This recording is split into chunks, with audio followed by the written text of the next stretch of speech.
puisqu'on parlait de large, en fait, comment en Polynésie française on exploite le large, comment on exploite la ZE, et plus particulièrement donc, de la filière de pêche hauturière. Ça va. Accrochez-vous, ça va être un peu dense, pas mal de choses à dire. La première chose, je vais vous faire un petit historique de cette filière qui finalement n'est pas si vieille, à l'échelle en tout cas de la Polynésie et de l'économie de la Polynésie. La périculture, par exemple, est beaucoup plus ancienne. Et on a bien sûr eu toujours de la pêche, mais la pêche, on va dire, un peu plus professionnelle, est apparue plutôt dans les années 60 avec le début des motorisations et donc les premiers métiers, petits marins sont arrivés dans les années 80, et avec une exploitation qui était quand même très très proche des côtes. Et en fait, la filière de pêche hauturière, elle a démarré avec l'apparition de cet engin-là, la langue pélagique périmante, qui est en fait la technique qui était arrivée, celle-ci, la technique les plus ancienne, mais cette technique en monofilament est arrivée donc à Hawaï. Et a été installée en fait à bord de bonitiers palangriers dans les années 1990. C'était encore des bonitiers, mais qui commençaient à s'équiper avec une petite longline, qui était 400 hameçons et un petit tambour hydraulique. Et donc c'est la courbe bleue, la courbe rouge, bleue, pardon, donc des navires, vous voyez, qui a très rapidement augmenté avec plus d'une soixantaine de navires au début des années 90. Puis vous voyez que cette courbe ensuite bleue, elle a tendance plutôt à diminuer jusqu'au début des années 2000. En fait, à cette période-là, on a pas mal de bonitiers qui en fait, ont arrêté de faire de la permanence, ont retourné à la pratique un peu traditionnelle des bonitiers, mais l'apparition des premiers vrais palangriers, des bateaux qui étaient destinés à faire de la permanence, donc quelques importations. Il y a eu des bateaux aussi qui ont été donnés dans le cadre des derniers accords de pêche qui se sont terminés en 2000. Et on voit a priori une diminution du nombre de navires, mais par contre, vous voyez la courbe rouge, une très forte augmentation des captures. Donc c'est une phase pionnière de la maturation et l'apparition de cette nouvelle flotte de pêche hauturière. Dans les années 2000, il y a eu un projet assez ambitieux de la part du gouvernement de développer, de booster un peu cette filière avec une ambition de faciliter la construction de navires, donc, notamment avec l'utilisation du mécanisme de fiscalisation. Et on voit toujours sur cette courbe bleue, depuis les années 2000, une nette augmentation. Au succès, on a voulu construire des unités, on en a construit. Une partie construite localement, une partie construite à l'étranger. Donc toujours de ces palangriers. Et par contre, on voit qu'en parallèle, on a la production qui a drastiquement chuté. En fait, au début des années 2003, 2002-2003, il a commencé à avoir une grosse diminution des captures sur les rendements en thon germant. Le thon germant, le thon blanc, c'est 60% des captures de nos palangriers. Et là, on a eu dans les années 2000, vraiment 2003, une très forte baisse. Ça n'a pas touché que la Polynésie française, ça a touché aussi les voisins qui étaient à l'ouest, les Cook, Samoa, les Tonga, qui avaient aussi des flottilles un peu similaires aux nôtres. Pour certains, ça a vraiment été, ça a mis les armements ont mis les clés sous la porte. Ça a été très bien à cette période-là, on avait à la fois plus de bateaux et moins de poissons. On n'a jamais vraiment trop su pourquoi c'est vraiment cette diminution des rendements. Il y a plusieurs hypothèses. Alors qu'au même moment, au début des années 2000, on avait par exemple l'Australie, il y avait une pêche à l'espadon, aussi une online, sur d'autres espèces, sur d'autres stratégies de pêche, qui s'est mis à pêcher plus de gerlons. Ils ont eu une abondance de gerlons accrue. C'est peut-être un chiffre en fait, du stock sur la partie plus ouest. Notre explication, c'est que nous ici, les germons qu'on pêche, c'est tous des adultes, subadultes, qui ont à peu près 6 ans. Et si on remonte 6 ans avant, c'était 1998, c'était le Niño du siècle. Peut-être que c'est un trou dans les cohortes, c'est un problème de reproduction, et donc d'un seul coup la biomasse qui s'est effondrée, c'est 6 ans après qu'on s'aperçoit qu'effectivement il y a eu un trou. Donc plusieurs parties de là, la flotte, la filière a survécu, et elle a survécu notamment grâce au marché local. On a beaucoup d'étonniers qui avaient été construits, les plus gros, c'était des vannes d'athlètes pour faire de la pêche en congelé le poisson à bord et il a été exporté. Et là en fait, les tarifs à l'international pour le congelé étaient trop faibles. Et c'est finalement le marché local, c'est vous, qui avez sauvé la filière en consommant du poisson. Et c'est à ce moment-là, réellement, le marché local, les petits congélateurs se sont mis donc à faire de la pêche-pêche, ont réduit leur marée, et tout le monde a débarqué sur le marché local, et ça a tenu, ça a permis à la filière de tenir. Et après, dans les années qui ont suivi, donc, le programme Botanique du Raval, qui a été, il faut être très honnête, une période un peu noire dans la filière, quand même eu beaucoup de casses, beaucoup de pertes, on a eu, et notamment, on a assisté à une intégration verticale de la filière. On était parti sur des armements très artisans, et à cette période-là, on commence à avoir des gros groupes qui apparaissent, et on ne fait pas seulement de l'armement, on fait aussi de la commercialisation, du mariage, et puis de l'exportation, et puis de la construction de navires. Et donc on a eu quelques grosses structures qui sont apparues, mais ce qui témoigne quand même d'une filière quand même beaucoup plus solide. Au début des années 2000, après les constructions et quand on a eu des navires qui n'arrivaient pas à être exploités alors qu'ils étaient défiscalisés, ça a été très compliqué derrière de continuer à pouvoir solliciter des défiscalisations et même le banque local voyait un très mauvais œil à la filière. Et en fait, il y a eu toute une restructuration qui s'est faite, qui a fait qu'au début des années 2015, à peu près 2016, on a élaboré une nouvelle politique sectorielle avec une ambition réellement, à nouveau, remonter la flotte. Mais plus de la même façon qu'on avait fait en 2000, déjà de manière beaucoup plus régulée, on a eu un numéro plus, et fondé sur l'initiative privée uniquement. Et donc, c'est la dernière courbe que vous voyez, avec les 5 dernières années, 30% d'augmentation de la flotte. Bien évidemment, on n'aurait pas pu faire si on n'avait pas eu de défiscalisation ou de soutien de l'État français, mais on l'a fait parce qu'il y a eu des initiatives privées. Et on avait des acteurs qui étaient considérés comme solides au niveau économique, par les banques locales, par Bercy. Et donc on a pu développer cette flotte. Ce qui fait qu'en 2003, on arrive à 2023, pardon, capture record. On est aujourd'hui pratiquement à frôler la barre des 9000 tonnes de production. Vous avez en bas les exportations. Vous voyez que dans les années 2000, ce que je vous disais, c'était le congelé en prix. Donc on exportait du congelé, un petit peu de frais, et évidemment, quand les congélateurs ont arrêté de faire le congelé, ça a un peu fini l'exportation de congelé. Aujourd'hui, on est à peu près à un quart des débarquements qui sont exportés, 95% vers les États-Unis en produits frais, sur un marché, on va dire un peu de niche, c'est-à-dire beaucoup, en fait, qui alimente les marchés, les restaurants de sushi. Plutôt du thon à chair rouge qu'on exporte, donc notre thon belge, un peu notre yellowfin, et notre thon blanc, qui est pourtant celui qui est majoritaire de notre capture, un petit peu moins. Donc aujourd'hui, on a une flotte de 80 navires. La plupart ils ont été construits localement. C'est que des marins, c'est que des armateurs locaux, c'est que des marins locaux à bord. Et on estime qu'aujourd'hui, on a une filière qui est durable. Elle est durable déjà parce que ces 9000 tonnes, c'est 0,3% de 9 heures. Déjà, donc elle est 0,3% des captures du Pacifique mondial. 0,3%. On est vraiment, c'est des toutes petites captures. Vous avez ici, donc ça a été dit un petit peu précédemment, donc vous avez ici, en bas, sur ce graphique, l'océan, les conférences tonnières, les organisations régionales de pêche qui gèrent le thon, les estimations en volume, les barres, c'est les captures par espèce, et la couleur vous donne l'état du stock. Donc vous avez ici les deux colonnes de gauche, le Pacifique central, centre-ouest, c'est tout ce qui est à gauche de la ligne bleue, le Pacifique est, qui est à droite, c'est ces deux colonnes-là. Donc ça fait plus de 3,2, 3,3 millions en fait, de captures de thon, les 4 principales espèces. Et vous avez ici l'océan, je pense que ça c'est l'océan Indien et l'océan Atlantique ici. Vous voyez clairement dans le Pacifique, c'est là où est la ressource, le Pacifique, un tiers de la surface du globe, et 60%, plus de 60% des 2 tiers des captures de thon. Et vous voyez essentiellement dans le Pacifique centre-ouest, et vous voyez que toutes les espèces sont considérées comme en bonne santé. Juste dans le Pacifique Est, sur le thon belge, une petite incertitude vers l'Est. Juste pour vous dire là-haut, donc c'est là, au niveau des distributions, vous avez en haut à droite les distributions des seineurs dans le Pacifique, pêche à la Seine, et ici vous avez les palangriers. La pêche à la Seine, c'est 2 tiers des captures. Si on parle de pêche au thon, en termes de volume, dans le Pacifique et même au niveau mondial, la pêche au thon, c'est d'abord de la pêche à la Seine, et ensuite c'est d'abord de la pêche à la bonite, de la pêche de la bonite à la Seine pour la conserverie. C'est ça le modèle, le gros du volume. On a aussi des palangriers, donc de mémoire, je pense que c'est 40% des captures dans le Pacifique, les palangriers. Donc juste pour vous dire que la taille des camemberts n'est pas du tout similaire entre les deux trafics. Les seineurs, vous voyez, c'est des bateaux qui sont beaucoup plus grands, c'est des filets qui vont entourer des bancs et qui pêchent en surface, et donc ça a été dit, qui pêchent massivement maintenant avec l'utilisation des DCP dérivants.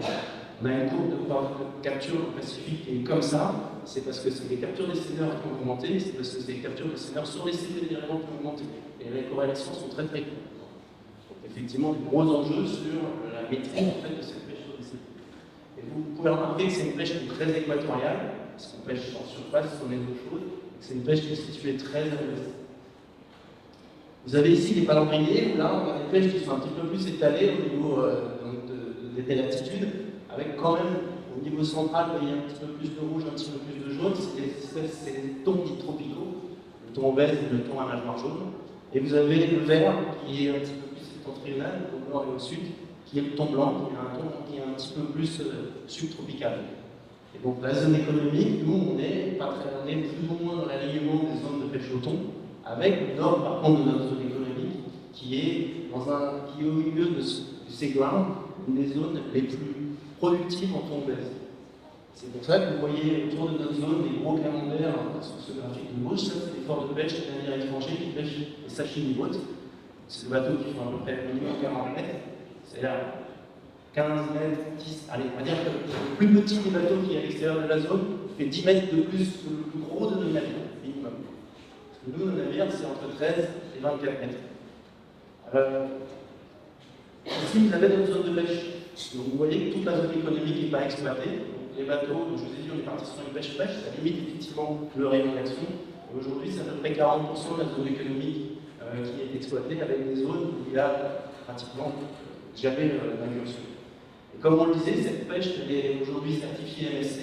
Donc MSC, c'est Marine Stewardship Council. C'est aujourd'hui le label qui est quand même le plus reconnu pour labelliser ce qu'on va appeler les pêches durables. Donc un label labellisé MSC, ça veut dire qu'il y a 3 critères. Déjà, c'est des espèces qui sont labellisées. Donc nous, en Polynésie française, c'est le thon à nageoire jaune, le thon blanc et l'espadon, pêchés à la long line par la flotte domestique de la zone de la Polynésie française à l'intérieur de sa zone économique. C'est ça qui est labellisé. Donc c'est des espèces pêchées par nos bateaux. Ça veut dire que quand c'est vendu à l'export, et nos exportateurs ont le droit d'utiliser ce logo-là. Donc c'est le premier critère, les espèces doivent être en bonne santé. Je vais montrer les 3 espèces que je vais exploiter sont en bonne santé. Deuxième critère, il faut que l'exploitation de ces espèces ne soit pas préjudiciable à l'écosystème des espèces accessoires. Le problème de la long line, c'est un engin dormant, on lâche des lignes avec des hameçons, 2000, 3000 hameçons, 30 mètres. C'est un engin dormant, c'est un engin passif, on ne maîtrise pas forcément ce qui va dormant. Il peut y avoir des requins. Il peut y avoir, au moment où on lâche, notamment la ligne, des oiseaux qui viennent piquer pour essayer de manger la barre. Donc parfois il y avoir des tortues aussi. Après, les cétacés, ne vous inquiétez pas, c'est eux qui font le ménage. Ils ne sont pas capturés, par contre, ils détruisent la ligne. Donc le problème, c'est effectivement l'impact sur ces espèces accessoires qui doit être maîtrisé. C'est le cas en Polynésie française, on verra après notamment un programme d'observateur qui relativement peu de capture. Et le troisième point, c'est la bonne gouvernance. Et comme ça a été dit, la gouvernance ne dépend pas, la bonne gestion de ces stocks ne dépend pas que de la Polynésie française.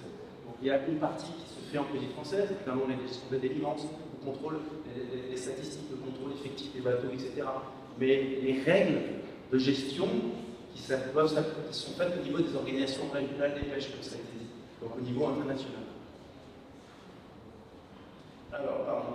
C'est une filière aussi qui a clairement été bien accompagnée. Ici, je vous ai surtout mis en évidence les infrastructures. Donc, on a dit à la filière est née dans les années 90, un premier quai, payé financement État à l'époque, une première criée en 1995, et le bâtiment logistique de congélation qui est apparu en 1999 pour traiter le poisson qui était justement congelé à terre, donc ensuite débarqué sous forme congelée pour être conditionné. Un deuxième quai en 2001, et des assaisonnements collectifs, un bâtiment export aux normes européennes en 2003, ce qui a permis le développement de l'export en frais vers l'Union européenne. Et en 2005, une ancienne criée qui est reconstruite, démolie et reconstruite dans un bâtiment de mariage local. Depuis, pas eu de réels investissements en fait, structurants sur le port. Il a un peu la tête qu'il avait en 2005, un peu plus pratique. Et là, on a un enjeu effectivement d'espace. En Polynésie française, on sait tous ce problème, c'est foncier. Et si on veut pouvoir continuer à développer, il va falloir pousser un petit peu autour du port de pêche. Il y a déjà des gens, donc il va falloir voir où est-ce qu'on peut les mettre. Et puis si jamais on veut aussi réaménager ce port, parce qu'en fait, il s'est construit, il faut être honnête, de manière un petit peu chaotique, surtout avec l'avitaillement en glace au même endroit où tu fais les débarquements. On a fait un peu comme on pouvait au début, il n'y a pas eu clairement de planification à l'avance. Aujourd'hui, si on voulait reconstruire ce port, le réaménagement du port va poser aussi le problème qu'il va falloir construire en même temps que ça continue de fonctionner. Construire un port ex nihilo à un autre endroit, c'est pas simple. Construire un port qui doit continuer à fonctionner, ça va rajouter des couches de difficultés. Je vais remettre l'ouvrage. Ensuite, c'est une filière qui est suivie. Vous avez, un bord, il déclare une capture, le capitaine a l'obligation de déclarer ses captures, donc c'est des déclarations journalières. Et Funboard, c'est un appareil électronique qui a été développé par le secrétaire de la communauté du Pacifique et de l'UNEA, et la Polynésie française est le premier pays à être passé à 100% en numérique. On a réussi à faire 99% des armateurs avant de mettre la réglementation. Juste par la sensibilisation et de la communication avec les armements, on a réussi à imposer ce système électronique. Donc, autrement dit, c'est plus nous qui faisons la saisie, c'est plus les agents d'ADRM, on peut faire le contrôle de la saisie ou on peut faire de l'assistance. C'est le professionnel qui rend lui-même, et puis c'est du numérique, ça va directement dans les masses de données. On a aussi développé notre propre logiciel de suivi DMS. DMS, System Monitoring System, c'est-à-dire qu'en plus des éléments de sécurité qu'il peut avoir un navire, ils ont des éléments, ils ont des balises pour les suivre avec une vocation de surveillance des pêches. Aujourd'hui, nos calendriers, ils émettent toutes les 2 heures. Et la donnée est traitée dans ce logiciel qui est accessible, qui est géré par l'ADRM, mais aussi le JRCC, vous savez, qui coordonne les sauvetages. On peut avoir accès aussi à ce logiciel. Vous savez qu'il y a pas mal de sauvetages qui ont été faits en Polynésie française, dans la zone de Polynésie française, grâce à des calendriers. Donc là, on a nos bateaux sont suivis en temps réel, on voit si ça arrive dans les îles, on communique avec eux. Vous avez ici, il a été dit par un discours d'introduction, le ministre a bien dit, nous on essaie de travailler avec le maximum de personnes qui veulent venir travailler pour le développement et la gestion des ressources en Polynésie française, welcome. Et donc on travaille notamment un accord de coopération avec l'ONG américaine, le Nature Conservancy, avec lequel on développe plusieurs programmes, que ce soit la pêche lagonaire, la pêche culturière et l'aquaculture bientôt. Là vous avez un exemple de programme qu'on a développé de e-monitoring. Là, la fiche de pêche, on est sur du e-reporting. Là, c'est du e-monitoring. C'est en fait essayer de mettre des caméras pour essayer de voir en fait, les pratiques, mais c'est surtout les captures accessoires, encore une fois. C'est-à-dire que dans le fiche de pêche, le capitaine nous demande de remplir ses fiches de pêche et on vérifie avec le débarquement qu'effectivement il remplit convenablement ses fiches. Et lui, très clairement, il y a que ce qu'il va garder, c'est commercial qu'il va remplir. Ils ont d'autres cases qu'on leur demande de remplir sur les autres espèces, etc., l'évolution, ce qu'ils ont pu voir. Mais bon, c'est pas la source principale de données, c'est une source, mais on doit la vérifier. Encore une fois, il faut qu'on soit des bons gestionnaires. Donc on a un programme d'observateur embarqué, ça coûte assez cher, c'est le pays qui prend en charge, ça coûte assez cher au pays pour juste 6% de l'effort de pêche, en gros le nombre de jours de pêche observé, donc avec une personne qui vient vraiment à bord des bateaux, qui fait des marées, qui observe, et qui notamment récupère des informations sur le traitement des pièces accessoires et toutes les autres captures qu'il peut y avoir. Comme je vous disais, ça coûte cher et c'est pour quelques pourcentages. Donc si jamais on peut augmenter le pourcentage, et là, il faut qu'on trouve des solutions alternatives. Et donc là, on a testé avec l'accord des pêcheurs et des armements, 4 armements différents. On a mis des caméras à bord et on est en train de tester ça pour voir si ça pourrait remplacer, compléter plutôt le programme d'observateurs embarqués des humains. Et donc je vous parlais de nos observateurs embarqués. Ils ont un rôle statistique, mais ils ont aussi un rôle de sensibilisation. Et là, vous voyez justement, donc une dernière évolution. On a fait évoluer notre réglementation pour coller aux pratiques internationales. C'est les bonnes pratiques d'évitement, les bonnes pratiques de manipulation. C'est pas tout dire que les requins sont protégés en Polynésie française. Je vous disais, si mort à leçon, qu'est-ce qu'on en fait, comment on traite, comment on manipule. Alors on a la chance que les requins survivent très bien. C'est pas rare justement de voir un avec plusieurs pins dans la bouche. Là. Donc on coupe et puis on relâche, ils survivent la plupart du temps assez bien. Mais si jamais il se retrouve avec une tortue, si jamais pour lui enlever la leçon de la gorge, etc., il y a besoin d'avoir un déhoqueur, de savoir l'utiliser, etc. Donc ils sont sensibilisés à tout ça aussi. Après, c'est aussi une filière qui est encadrée. Donc je vous ai parlé de la politique sectorielle avec ses ambitions de développement de la flotte. Et donc ça, c'est un document qui a été voté à l'Assemblée avec un programme d'action pour 5 ans qui est en cours d'évaluation. Parce qu'on est à la fin de programmation de 5 ans. Donc on a justement l'étude en ce moment qui travaille sur cette évaluation et la révision des orientations stratégiques. Est-ce qu'elle a été efficace dans l'ensemble du plan d'action qui était prévu, pourquoi elle n'a pas été éventuellement, et surtout, sur quoi on continue sur les prochaines années. Donc on est aussi en parallèle dans la redéfinition des orientations. Ça a été cité aussi dans le discours d'introduction, l'air marine gérée. Et ça, c'est un outil dont la Polynésie peut être très fière. Même si pour l'instant, ça va peut-être pas, pour l'instant, enfin, on voit peut-être pas très clairement ce que c'est. Donc c'est depuis 2018, la zone économique exclusive, donc de 12 à 200 000, la Polynésie française est classée au titre du Code de l'environnement, en catégorie 6 au titre du Code de l'environnement. Air, marine, ressources gérées, donc ALG.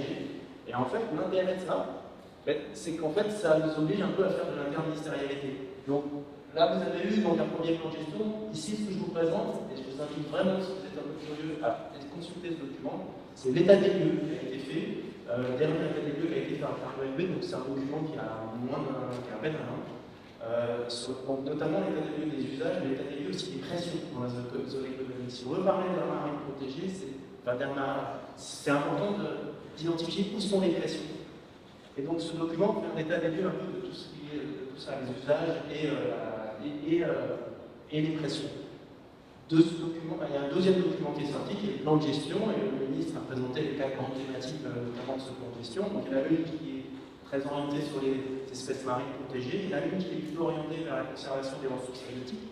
Donc ça va reprendre les éléments qui sont effectivement dans les politiques sectorielles, mais il y en a d'autres qui sont beaucoup plus transversales. Il y a notamment un volet qui est sur l'exploration de la connaissance et de la protection des écosystèmes profonds par l'acquisition de données. Et il y a tout un volet aussi sur la gestion spatialisée et partenariale avec, en fait, en gros, pas mal d'obligations de faire de l'interministérialité. Donc il ne faut surtout pas négliger la portée de ce genre de document. C'est une chance pour des services de pouvoir justement se mettre autour de la table pour avoir des objectifs communs qu'on n'a pas forcément déclinés individuellement dans nos politiques sectorielles. Ensuite, bien sûr, ça a été dit, les organisations régionales des pêches, donc la Polynésie fait partie de 2 organisations régionales, le Pacifique Centre-Ouest et le Pacifique Est. Donc bien sûr, les mesures qui sont prises au niveau international doivent se décliner après dans le droit polynésien. Elles s'imposent, elles doivent être traduites. Et ma dernière slide, ce sera justement pour préciser un peu c'est quoi les positions de la politique française quand on va au sein de ces organisations régionales des pêches. La première chose, on y va déjà pour défendre le droit. Parce que si tu n'y es pas, tu te fais bouffer du cru. C'est-à-dire que sur toi, il y a des mesures où ça t'empêche de pêcher dans ta propre zone économique et tu n'as rien vu venir. Donc rien que ça, et ça va un petit peu avec le pair avec le numéro 2. Je n'ai pas le temps de vous faire un cours sur les organisations régionales de pêche, mais c'est très intéressant pour la WCPFC. C'est la seule où il y a autant de zones économiques exclusives, et notamment des pays océaniques. Et dans la Constitution, dans la Convention de la WCPFC, il y a un article qui donne un droit particulier aux pays insulaires, comme la Polynésie française. Ça, en gros, c'est que s'il y a des mesures qui doivent être prises, ça ne doit pas être un disproportionate burden, un fardeau disproportionné pour les petits pays insulaires. C'est-à-dire, en gros, on ne va pas faire les frais, alors que nous, on aurait commencé à développer des flottes, les frais de la gabegie qu'il y a eu par les grandes nations auparavant qui n'ont jamais rien contrôlé, y compris leur part de gâteau. C'est un peu ça pour traduire. Donc, c'est surveiller nos intérêts. Après, je vous ai dit, le MSC, le problème, c'est pas seulement la Polynésie, enfin, notre MSC, on dépend aussi de comment ça va être géré au niveau des organisations régionales des pêches. Et là, je vous avoue qu'on transpire un peu, parce que notamment sur l'espadon, on a du mal à faire bouger les lignes, et je ne vais pas citer les nations qui font un système européen. L'Union bon, avec les Asiatiques un peu derrière, mais on a du mal à faire avancer au sein de ces organisations des mesures, et c'est bien géré, certes, mais il manque encore du prévisionnel, c'est ce qu'on appelle les Harvest Control Rules. Donc en fait, il faut des règles préétablies, il faut des points de référence, des règles préétablies. Et ça, le problème, c'est que ça ficelle pour les années à venir les capacités de réaction. Donc on ne peut pas réagir en bout par coup et à chaque fois négocier. C'est que si on a prévu à l'avance ce qu'on faisait selon l'évolution des états des stocks, on a perdu un peu de latitude. Toutes les négociations, ça, c'est vachement dur à faire avancer. Donc, pour ça, au niveau du MSC, on est en train de pousser, mais on peut faire un peu de logique. Après, donc, pour voir le modèle pêcherie et développement à l'international, pour être honnête, le modèle polynésien, ce n'est pas forcément un modèle qui va être politique partout. les soutiens, les financements pour les infrastructures, ça n'y a pas de problème. Les Chinois et les Taïwanais, ils font partout où vous voulez. Par contre, derrière, l'accompagnement pour avoir une flotte domestique, déjà, nous, encore une fois, c'est parce qu'on avait un marché à fort pouvoir d'achat, on a permis de développer cette filière en Italie. Comme ça, on l'a apporté. Savoir si notre modèle est reproductible, pas forcément, c'est pas forcément. Par contre, on peut dire, oui, il est vertueux, quand on voit quand même les 9 000 tonnes, on enlève ce qu'on va à l'export, à peu près 6 000 tonnes de thon qu'on mange. Si on ne l'avait pas, on voudrait importer, on veut vraiment des saloperies, ou alors il faudrait aller pêcher dans le lagon. Et là, c'est pas possible. Le lagon ne pourra pas faire ça. Donc la meilleure mesure de gestion qu'on a fait pour préserver le lagon, ça a été de développer la pêche fluviale. C'est un point de vue sécurité alimentaire. Ça, c'est clair. Et ensuite, après, ça a été un peu l'objet de la... Donc, depuis un moment, alors, sur la protection du thon blanc, sur la protection des requins, effectivement, historiquement, on porte un petit peu le sujet, on a un petit poussé, il faut être honnête. Par contre, sur les DCP, comme la pêche à la salle est interdite et que nous, on n'a pas de seineurs, c'est un peu difficile, je vous ai montré les chiffres, les seineurs, c'est les gros, c'est les caïds. Donc aller se mettre au milieu de la table en disant ok, vous allez commencer à réguler un peu le DCP, etc. C'est pas si évident. Ça a bien été dit, en fait, l'approche qu'on a eue, c'est qu'on a d'abord commencé à collecter de la donnée. On a collecté, fait des recensements, combien il y avait des CT, on a essayé de les traiter, on a commencé à les coûter, parce que c'est pas sur place à tout traite pour l'exporter, etc. Et on a commencé à être de plus en plus audible, crédible, parce qu'on arrivait avec des chiffres. Alors au début, on a juste essayé de voir autour comment un peu ça se passait, mais c'est vrai que maintenant, on commence à pouvoir à poser cet argument au niveau international, et pas plus tard, l'année dernière, à l'IATTC, donc la partie Est, il y a une mesure qui a été prise sur la biodégradabilité des fax, qui a été proposée par l'Union européenne, qui aussi nous a aidés, et c'est la politique française qui, via la France, a fait cette proposition. Donc, ça a été l'Union européenne qui l'a soutenu, et voilà un exemple de collaboration et donc initiative de la politique française. Je vais arrêter là, juste pour vous laisser peut-être la place à des questions.